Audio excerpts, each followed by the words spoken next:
এখানে উঠেন। বাবা আমি তো উঠতে পারি না, আমার তো পায়ে জোর নাই। ও আচ্ছা দাঁড়ান, আপনাকে পাদানি দেই, এখানে পা দেন। এখানে পা দিব মানে? না পা দিলে কেমনে হবে? আমি পা দিব না। না পা দিলে উঠতে পারবেন না। এখানে ওঠার জন্য পা দিতে হবে কেন? আপনি না পা দিলে উঠবেন কিভাবে? উঠতে হলে এখানে পা দিতে হবে? অবশ্যই পা দিতে হবে। অসম্ভব, পা দিব না। পা দিলে সমস্যা কি? পা দিব না। আরে অযোগ্য, আপনাকে পাদানি দিয়েছি, আপনি পাদানিতে পা দিবেন না? আপনারা কি পাদানি শুরু করছেন? আপনাদের পাদানি কথা তো বাইরের লোকজন জড় হয়ে গেছে। দেখেন ওনাকে আমি পাদানি দিছি, উনি পা দিতে রাজি হয় না। ম্যাডাম আপনি পা দিচ্ছেন না কেন? আপনি পা দেন। কি আশ্চর্য, আপনিও একই কথা বলছেন, আমাকে পা দিতে বলছেন। ম্যাডাম আপনি না পা দিলে উঠবেন কি করে?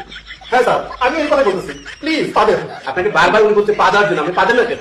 আরে ভাই আমি তো অসুস্থ, আমি এই জন্য পা দিতে পারছি না। ও উনি তো অসুস্থ, তাই তো পা দিতে পারছেন না। ও আপনি অসুস্থ তাই পা দিতে পারছেন না? এই জন্যই তো আপনাকে পাদানি দিলাম, পাদানিতেও পা দিতে পারছেন না। ধুর, আমি পা দিবই না। কি হলো উনি পা দিল না কেন? পা দিলে পা দিন, না পা দিলে নাই। দিয়েছিলাম পাদানি, উনি পা দিতে পারেন নাই। উনি পাদানিতে না পা দিয়াই চলে গেলেন।